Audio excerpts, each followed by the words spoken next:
دوسرے حصے میں امام علیہ السلام کی جو شروع میں جملے ہیں، امام فرماتے ہیں اوصیکما، میں تم دونوں کو وصیت کرتا ہوں، وجمیع ولدی، بلکہ اپنی تمام اولاد کو وصیت کرتا ہوں، واہلی، اپنے تمام اہل و عیال کو وصیت کرتا ہوں، بلکہ ومن بلغہ کتاب، سبحان اللہ، جس تک میری یہ کتاب، میری یہ وصیت نامہ پہنچتا ہے، ان سب کو میں وصیت کرتا ہوں۔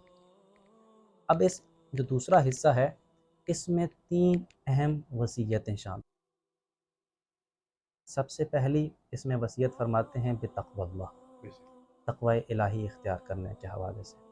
اگرچہ ہم گزشتہ روز تقوی الہی کے حوالے سے کچھ گفتگو کر چکے ہیں، لیکن ایک نقطہ میں اور بیان کرنا چاہوں گا تقوی الہی کے حوالے سے، وہ یہ کہ تقوی کا جب بھی معنی بولا جاتا ہے اتقوا اللہ، تو لوگوں کے ذہن میں آتا ہے یا ترجمہ بھی یہی کیا جاتا ہے کہ اللہ سے ڈرو، جبکہ تقوی کا معنی ڈرنا نہیں ہے، جو لغوی معنی ہے ڈرنا نہیں ہے۔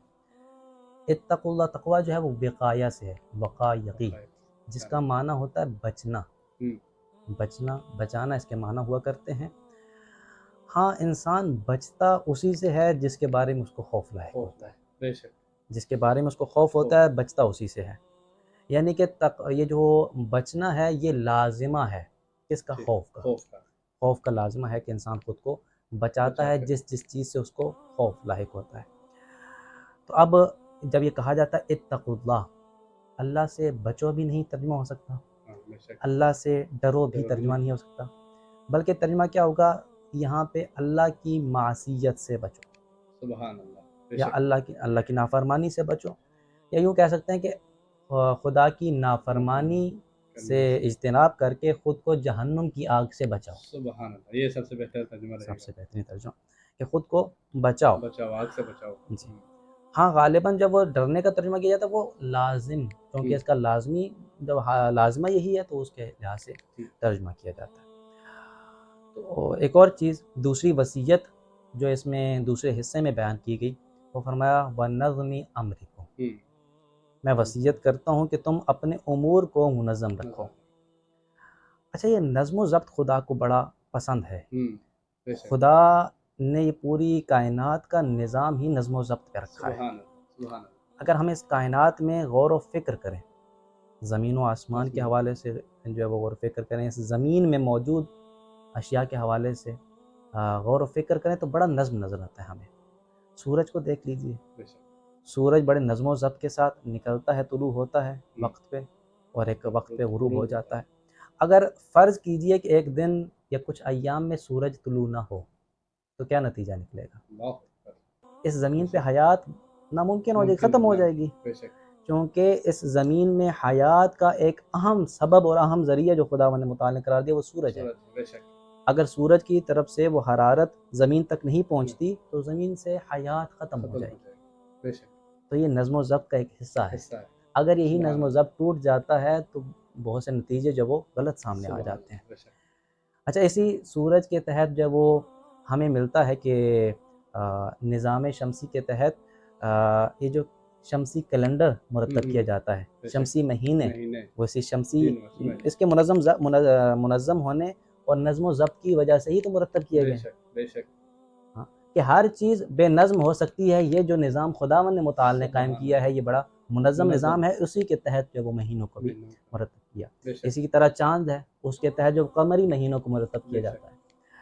ایسے کہ مثال آتی ہے میرے ذہن میں امام خمینی کے حوالے سے۔ امام خمینی جب اپنے گھر سے نکلتے تھے بعض اوقات نماز کے لیے یا تدریس کے لیے تو لوگ ان کو دیکھ کے اپنی گھڑیاں ملایا کرتے تھے۔ سبحان اللہ، بے شک، وہ وہ کہتے تھے کہ ہماری گھڑیاں غلط ہو سکتی ہیں، اس بندے کی آمد و رفت غلط نہیں ہو سکتی، وقت اپنا انہوں نے اتنا منظم رکھا ہوا۔ وہ مولا کائنات کے ایک شیعہ ہیں، ادنا سے شیعہ ہیں جو کتنے منظم ہیں۔ تو یہ چیز اب ہم کائنات میں دیکھتے ہیں تو نظم و ضبط موجود ہے۔ پھر موسموں کے آنے جانے کے لحاظ سے دیکھیے تو کس قدر نظم ہے۔ ایک موسم آتا ہے چلا جاتا ہے، یہ خزاں کا مہینہ کبھی آ رہا ہے، کبھی بہار کا مہینہ آ رہا ہے، کبھی سرما ہے، کبھی ان کے جسمانی انسان کے جسم پہ اثرات اپنے اپنے مرتب ہوتے ہیں۔ اس کے علاوہ اس کائنات میں بیان کرنے کو بہت کچھ ہے کہ جو نظم و ضبط کے تحت ہے، چھوٹے سے چھوٹے ذرے ایٹم سے لے کے بڑی سے بڑی کہکشاں تک نظم و سبحان ضبط اللہ، موجود ہے بے خداوند شک، متعال کی کائنات. اس پہ بھی تفصیلی جو ہے وہ گفتگو کی جا سکتی ہے، لیکن بے ہم شک، جس نقطے پہ لانا چاہ رہے تھے ہم اس نقطے ہم، تک پہنچ چکے ہیں بے شک، کہ اگر دیکھیے نظام کائنات بغیر نظم و ضبط کے قائم نہیں رہ نہیں سکتا، رہ سکتے، انسانی وجود بغیر نظم و ضبط کے نہیں رہ نہیں رہ سکتا. تو اگر انسان کی عملی زندگی میں دیکھا جائے، سبحان اگر اللہ، عملی زندگی اس کی نظم و ضبط پہ نہیں ہے تو وہ کامیاب نتیجے تک نہیں پہنچ سکتا. اللہ اکبر، اس کا نتیجہ بربادی ہوگا. اگرچہ اس میں صلاحیتیں بہت ہوں، بے شک، اگرچہ اس میں کمالات بہت ہوں، بہت ہاں اندرونی جو وہ بہت زیادہ، لیکن اگر وہ اپنے اندر نظم و ضبط قائم نہیں کرتا، پیدا نہیں کرتا، تو وہ تباہی اس کا نتیجہ بنتی ہے. بے شک. تو مولانا نے اسی کی طرف جو ہے نا اشارہ اشارہ کیا، فرما ونظم امرکم، سبحان اپنے اللہ، امور کو منظم کرو. سبحان اللہ، اس کے علاوہ دیکھتے ہیں تو خداوند متعال نے انسانی زندگی کو منظم رکھنے کے لیے نمازوں کے اوقات رکھے ہیں واہ، سبحان اللہ، کہ تم بے شک، منظم رہو. منظم بے رکھنے شک، کے لیے وسائل بھی فراہم کر دیے، فراہم کر دیا، طریقے ٹھیک بھی ہے، بتا طریقے دیے، بھی بتا دیے. ان طریقوں پہ چلو گے تو منظم ہو جاؤ گے. سبحان اللہ، یہ فجر کا وقت بھی ایک معین ہے، ظہر کا ایک وقت ہے، عصر کا وقت ہے، مغرب و عشاء کا وقت ہے.